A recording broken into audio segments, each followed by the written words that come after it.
All right.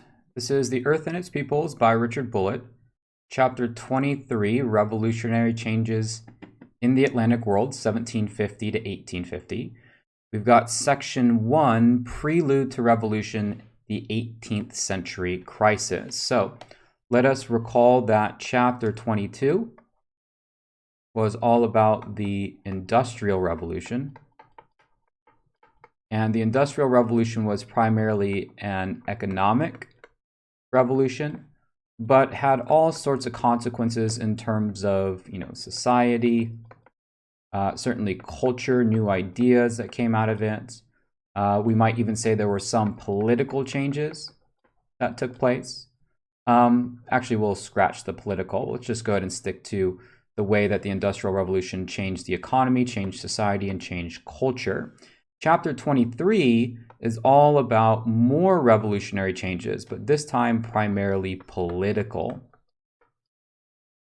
And these two revolutions together, the political and industrial revolution, make up what we call the dual revolutions,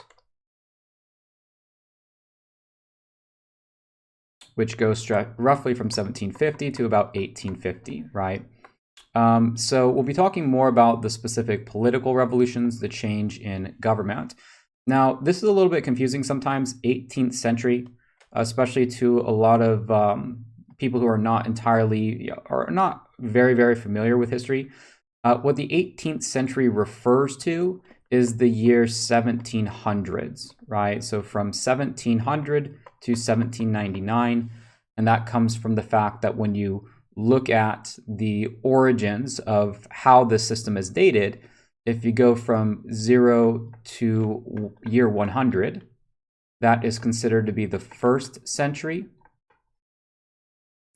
And from 100 to 200, that is considered the second century, century being 100 years, right? And then you go from 1700 to 1799, and that would be the 18th century. So it is a little confusing, again, because when you say something like the year 1754, for example, you might think that this is the 17th century because there's a 17. It is always one ahead, right? So the 18th century refers to any year that falls between 1700 and 1799. So in this chapter, we're focusing specifically on the prelude to these political revolutions. That is what is going on underneath the surface. And we can kind of nail these three sort of things that really sort of summarize what's going on here. On the one hand, we have colonial wars and the fiscal crisis, that one of the preludes to revolution is going to have to do with finance. Another prelude has to do with ideas, the Enlightenment and the Old Order. We might say that this has to do with ideas. And lastly, we're going to go all the way down and talk about folk culture. Maybe a good way of describing folk culture is more like popular culture. And what we mean by this is really kind of, the masses, right? The masses. Or we'll say culture of the masses. So if we want to kind of just draw sort of a pretty straightforward and simple diagram, when we look at the political revolutions, and we want to say what are the causes, we're going to break them down into these categories, right? One cause was financial, one cause was new ideas, and one cause was maybe what we call mass culture. And all of these things together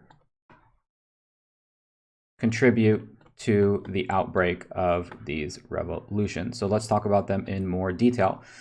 In general, one of the major causes or underlying causes for these revolutions, which of course we'll talk about in more detail when we get to that chapter, were very expensive wars in which European powers fought. And so all these things together, the War of Spanish Succession, the War of Austrian Succession, the 7 Years' War, these were European wars.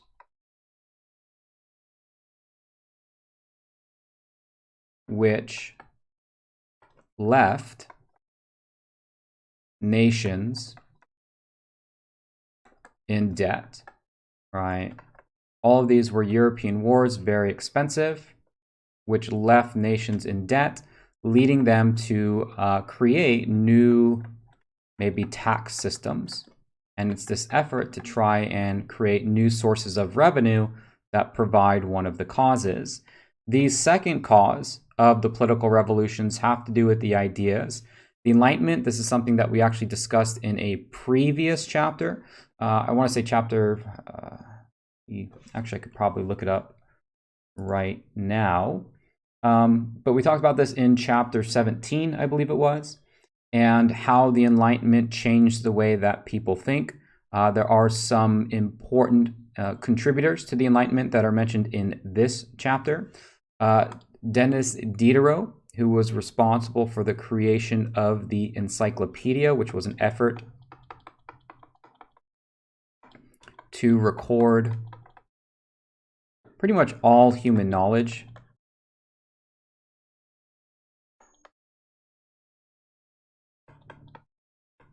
Remember that a key part of the Enlightenment movement was reason, observation, and logic. So we might say about the Enlightenment, reason,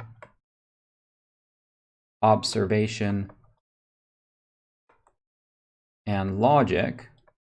And really an idea that, and maybe we'll get to it a little bit later, but certainly the idea that society can be improved, right? That is really what the Enlightenment thinkers thought, is that society could be made for the better. John Locke, who is perhaps one of the most important Enlightenment thinkers, put forward the idea of natural rights. According to John Locke, natural rights were life, liberty, and property. And the role of government is to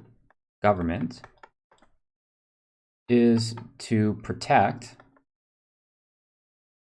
these rights, right? That was John Locke's idea.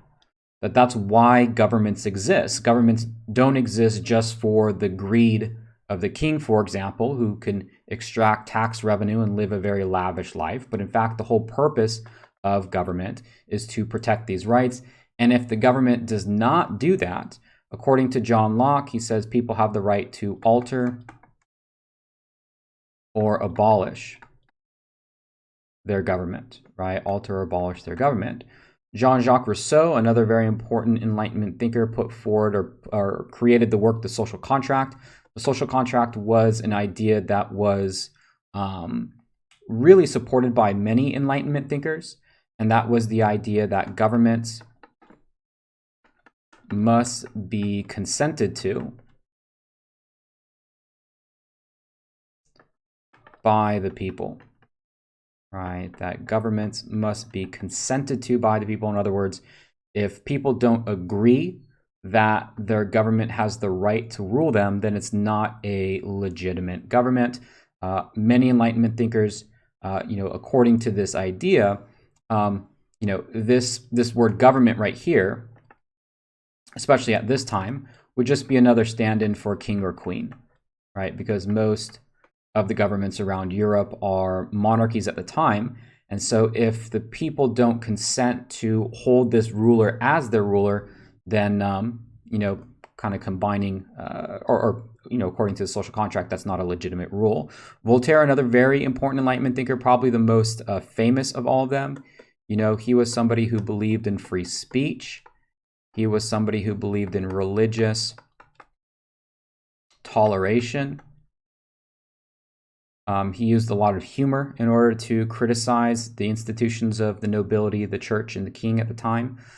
So all of these thinkers, right, Diderot, Locke, Rousseau, Voltaire, they all fit into this category of the Enlightenment. The old order, that refers to kind of like the tradition in Europe, sometimes called the ancient regime. This is the regime of really the Dark Ages. And in that regime, it is, the king, it is the church, and it is the nobility. And for the most part, what distinguishes all of these individuals is that they were given their position pretty much based off bloodline, and they are granted their positions with privilege, right? And I think privilege is R-I-V-I-L-I.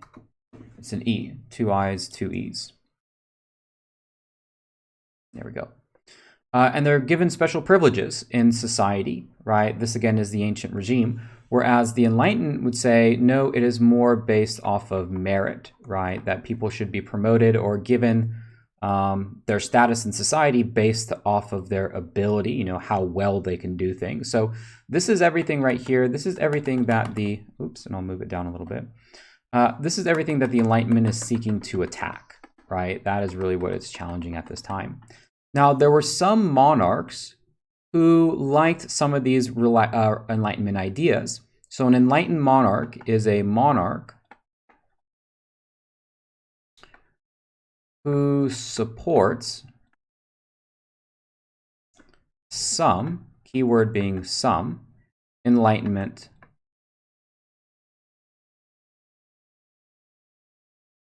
ideas.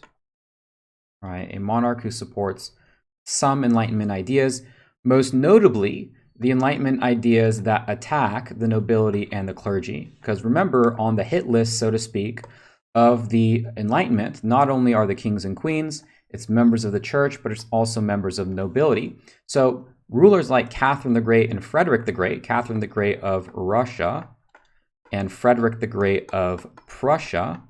Prussia is pretty much what Germany was called before it was called Germany. They liked some of the ideas as long as those ideas attacked the church and as long as those ideas attacked the nobility, because, you know, really according to the old order, the church and the nobility really pose kind of like the greatest risk to the king or to the monarch. So there were some enlightened monarchs, and they did try to create certain reforms, but none of them were really super long lasting, you know, especially when a monarch would die or when a king or queen would die. The nobility or the heir to the throne would often revert back many of those, enlightened laws that perhaps were passed.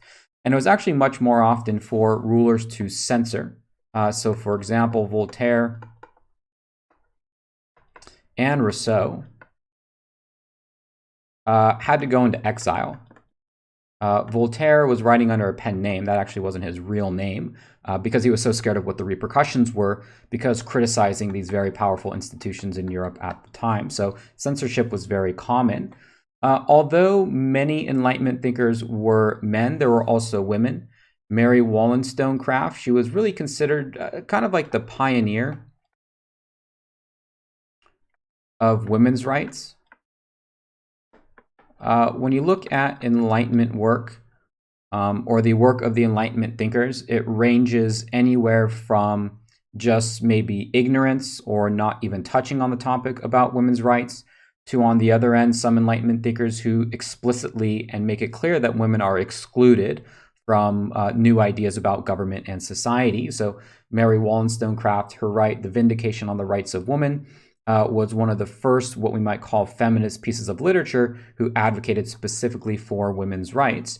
And although, many ideas revolving around the Enlightenment and what an Enlightenment government would look like excluded women, women still participated in the Enlightenment in salons, coffee, and tea houses. These were places where Enlightenment ideas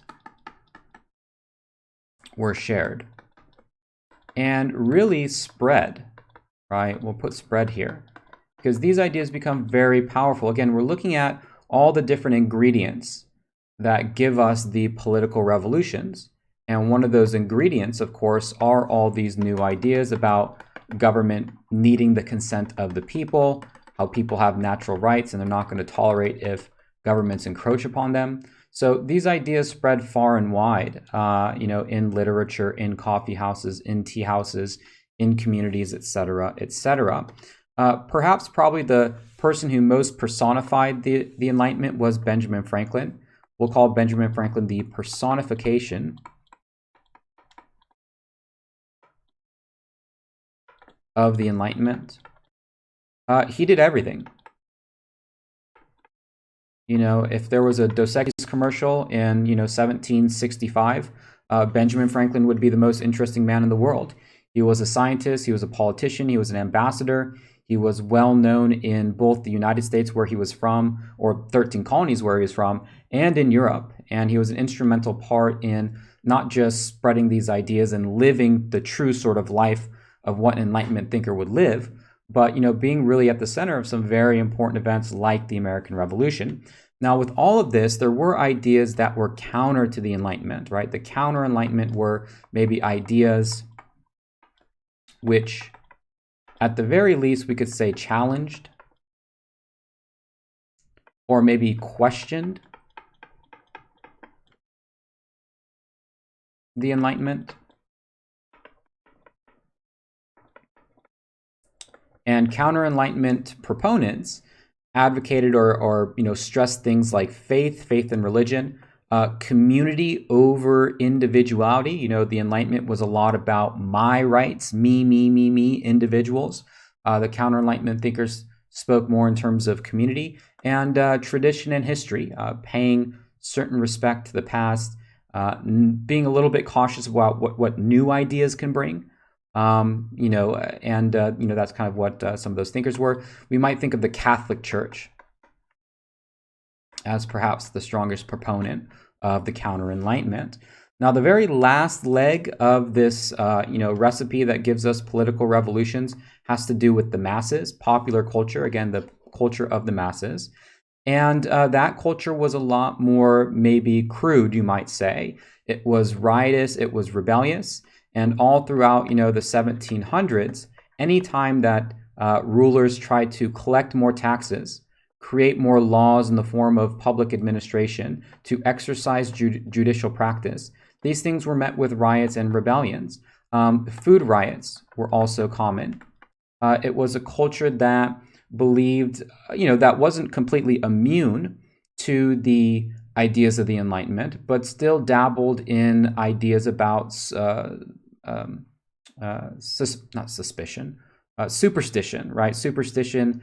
This is a culture that was, that made stuff like the Salem witch trials possible, or the witchcraft event possible in Europe, and was engaged in things like gambling and blood sports. And it's kind of this riotous and rebellious behavior or culture, I might say, by the masses that provides kind of the boots on the ground, or maybe the strength for some of these political revolution incidents to take place.